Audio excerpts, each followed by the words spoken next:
what's up? Welcome back to another video. Unless you're new here, my name is Miranda and I'm so happy you clicked on today's video. Today I'm sharing with you our $15 meal plan for the next 5 days. This will cover 5 lunches, 5 dinners for my husband and I hope you find this video very helpful for you if you're looking for some inexpensive, budget-friendly meal ideas. If you're new here, you might not know that my husband and I are on a journey to becoming completely debt-free in the year 2021, and with that, we have decided to really cut back on our grocery budget. I truly believe one of the biggest things you can do if you're looking to pay off some debt or to manipulate your budget a little bit to free up some cash flow is you can crunch your grocery budget and you can go really extreme if you want to. We went from spending about $100 to $150 a week down to $30. I'm the one that does the grocery shopping and the meal planning, and I try to strategically plan based on sales, what we have in the house, and of course, sometimes I do these extreme weekly hauls and meal plans as well, just to show you guys how much food you can get for such a little cost. Now, I understand that across the region and in different countries, cost of groceries are different, but I really hope that I can show you some ideas that you can implement into your own budget as well, and hopefully save you guys some money. So yes, I told you our grocery budget is normally $30, and this week I only spent $15. I decided to crunch back a little bit more just to see if I could. So this is for 5 days. If you're wondering what we're gonna do for breakfast, I still had some grits and some oatmeal, and I had enough ingredients on hand if we wanted to make pancakes as well. But what I'm doing this week is something similar that I did a couple months ago, and I really liked it, and I shared it here on YouTube, and it was really popular. I'm actually taking 5 dinner ideas and using the leftovers for lunch.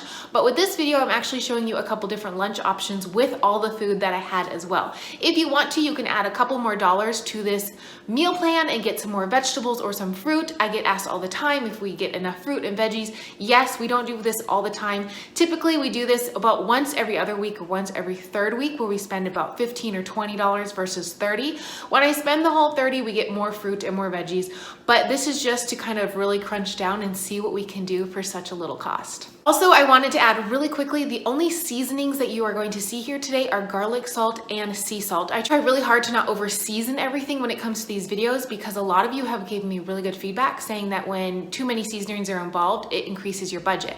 I am someone who just really likes salt and garlic, so you guys are lucky. My husband is someone who does like a little bit more seasoning, so if he does choose to put seasoning on his food, it's not something I'm showing you here today because all I'm showing you is salt and garlic. That way, if you do have something else on hand, you can add it in if you would like. Otherwise, no big deal. Just use salt and garlic and have a very basic seasoned meal. Another thing I want to say really quickly is I do use my Instant Pot and my stove top and my microwave and different kitchen appliances, but just so you guys know, you can use anything that you have at home. Just because you don't have an Instant Pot doesn't mean you can't make something. I will leave all of the recipes down below in the description box, along with my full grocery list in case you want to adapt and use this menu as your own. So let's get started. I will take you through a little bit of the prep, my grocery haul, and of course, all of the meals that I'm making this week. I did have a couple more things I wanted to add really quickly before we jumped into this video. The first thing I want to say, if you clicked on this video and you are someone who is struggling with food, I hope you call 211. 211 in your area is a local assistance program that will help you meet the needs for you and your family. If you are someone who is struggling, there's no need to struggle. I always say this in my videos, but there is a difference between making the choice to spend less like we are and not having a choice and being forced to spend less.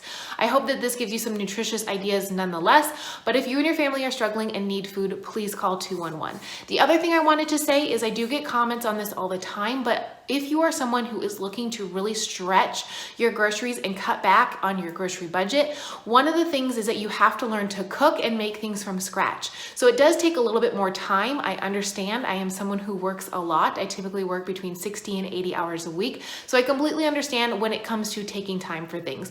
A lot of the meals you'll see here today, you can make ahead of time. You can prep all of your essentials ahead. Plus, that only takes about an hour to an hour and a half, which I'm hoping you guys have the time for. For me, a lot of these things I prep ahead while I'm doing laundry or dishes or cleaning. I have my Instant Pot going, I have my stovetop going. That way, when it comes to a really busy work week, I can check off all my to-dos and I can see that I have food prep for the week ahead. So I want to encourage you, if you do have a really busy life and this is a lot of prep work in comparison to what you normally do, just understand that cutting back on your groceries means a little bit more work, but it's totally worth it. Okay, now let's jump in and I'll show you the grocery haul, the prep, and all the meals for the week. I'm going to show you my entire grocery haul really quickly. As always, the whole grocery list is in the description box below, but I thought I'd just show you really fast. I have some diced jalapenos, some tomato sauce, cornstarch, 2 onions, an orange, a pound of carrots, 2 pounds of rice, a pack of cauliflower, a pack of spinach, a pound of pasta. You can use any pasta that you would like, some lentils, and some beans. Oh, and also some tortillas. So this is my whole haul. This cost me less than $15. So let me get started and show you what we're making first. One thing when it comes to making meals from scratch and saving a lot of money is that you have to be willing and spare a little bit of time to prep things. Now I'm prepping some salsa right here. I got cornstarch, tomato sauce, some jalapenos, and about 1/2 of a chopped onion. I did decide to put my onion into a skillet with some water. I don't cook with oil. This is another way you can save money if you'd like. I personally just don't eat any additional oils in my diet. And then I did use a little bit of garlic salt. Like I said in the beginning, I would use garlic salt and a little bit of regular salt, so not a lot of additional seasonings. And then to make the salsa, I did use 1/2 of a can of tomato sauce, about a teaspoon of cornstarch. You can use more or less if you want it thicker or thinner. I did add the jalapenos, and then once the onions were cooked to my liking, I added those, and I let everything simmer for about 15 minutes.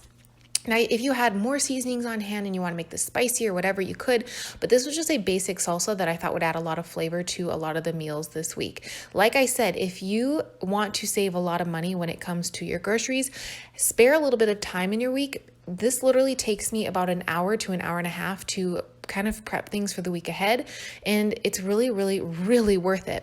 I sympathize with anybody who's really busy because I work a lot, but you can do it. The onions and the carrots for the majority were going into the 2 soups that I'm making this week. I did add some of the onions over to the salsa, but then I also saved the scraps because I want to show you what I'm going to do with those. So I did use my Instant Pot for most of this minus the salsa. I cooked a bunch of rice and lentils. Actually, I cooked all of it. And then I also will show you here in a minute that I cooked all the chickpeas, and I made something else because I try to use everything, every single component, and have zero waste all the time. So this is the leftover chickpea liquid.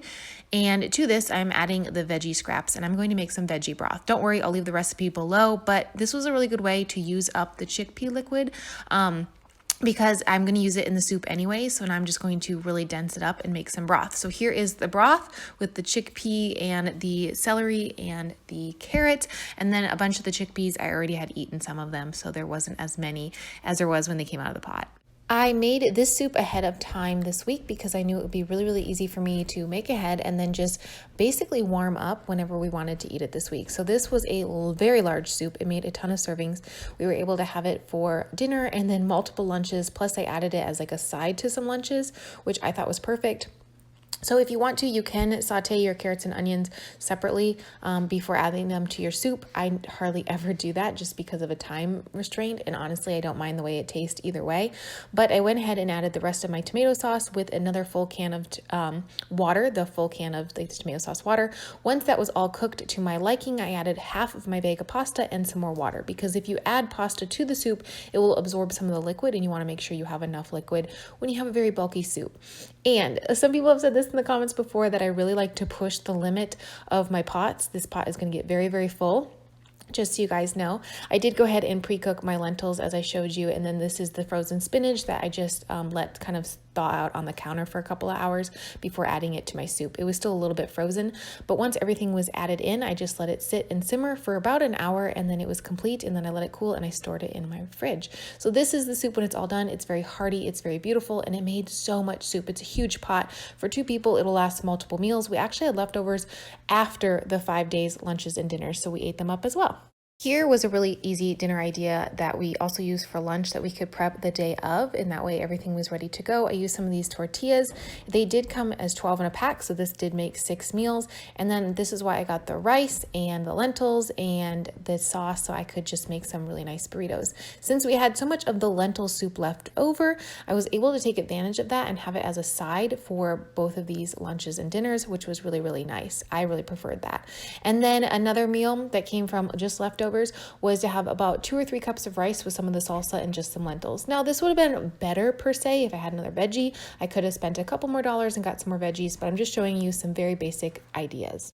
Here's another dinner/lunch idea. Since we did have so many tortillas, I did some rice, beans, and some salsa, just like I did before with the lentils. I also had this with a cup of soup. I just forgot to grab that on film. And then for a quick lunch idea that I could take with me, I took some leftover rice, beans, and salsa, and this was delicious. Like I said, it was just an easy to-go meal for lunches, and I had so much rice this week, so it was perfect. So the soup that I had with lunches a few times this week and then for dinner as well was a chickenless chicken soup. So I took the veggie stock, the leftover onions and carrots, the chickpeas, and I put them all into a big pot with some pasta, and that's what it was. So I did saute the vegetables, unlike the first soup that I didn't. And then you already saw the veggie broth that I used leftover, the chickpea broth, and then I added the leftover onions and carrots. So there was absolutely no waste whatsoever. If you're wondering, there was no lentil broth because I scooped all of that and put it with my lentils. So like I said, I just added everything to the pot. I did add some salt and a little bit of garlic. Like I said in the beginning of this video, those are the only 2 seasonings that I'm going to use, but this was such a good dinner. Another thing you could add to this soup or the other soup that I showed is a crusty bread. I will leave the one recipe that I always use over and over and over in the description box below. If you have flour, yeast, a little bit of salt, and some warm water on hand, you can throw together a loaf of bread. It's so easy. I've made it so many times on my channel. I didn't make any this week because I did make some for a different video before I made these dinners, but this is a really good soup that is great, fresh or leftover, and it makes so much food. So it's definitely enough for 2 lunches and 2 dinners for 2 adults in 1 week. The last recipe that I'm going to share with you is an orange sauce with cauliflower and sticky rice. Now, I will say this recipe did not turn out as I wanted it to. I told you in the beginning of the video that I was only going to use salt and garlic salt, and I thought I could make this recipe work without a sweet element, but I will say I will put the recipe in the description box below. You can make it the way I did. It was more savory because I did add salt and garlic salt, and there was no sweet component. So if you have agave or maple syrup or cane sugar or brown sugar, something to sweeten up the orange sauce, it'll be really helpful. Just the oranges boiling like this and then adding the zest and the orange juice, it was a little bit bitter. It needed another sweet element. It would also be really good if you added a couple tablespoons of soy sauce. No big deal. My husband's favorite thing in the entire world is orange sauce with cauliflower, so I messed it up, but it's okay. He still ate it because he's not picky. And I think I have an idea that I'm going to share to kind of recreate this recipe in a different way coming up in a future video that I've kind of thought about and I want to try before sharing it. But this again is a very simple way to make orange sauce. Like I said, if you have a sweet element like maple syrup, agave, some kind of sugar component to add to it, it would turn out really, really delicious. Plus, this is a lot cheaper than orange syrup than you buy in the store. Those are usually $2 to $3 for a container, and this made almost as much sauce as you would get in this like a $2 to $3 container, and this was a lot cheaper. So I did add another tablespoon of cornstarch once I added it to my cauliflower, and then I let it cook up for probably 4 or 5 minutes on a low setting, and this was dinner this night. So this meal only made 3 servings, which was fine. My husband took a serving for lunch the next day, and then I had the beans and rice with some soup. So we did have enough meals for the entire week, but this was delicious even though it wasn't quite right. Thank you again so much for watching today's video. I hope you gave it a thumbs up, you subscribed in case you are new here, and make sure to follow me over on Instagram. I try to post a lot of budget-friendly tips, meal ideas, inspiration, workouts, the whole lot of things. I try to really share more of a personal side of my life over on Instagram. If you are new here, make sure you drop a comment below and let me know that you're new so I can welcome you to my community. I post a lot of what I eat in a day and extreme budget grocery hauls and meal ideas, so I will link both of those playlists down below in case you would like to get some more ideas. That's it for today. I will see you in my next video. Bye.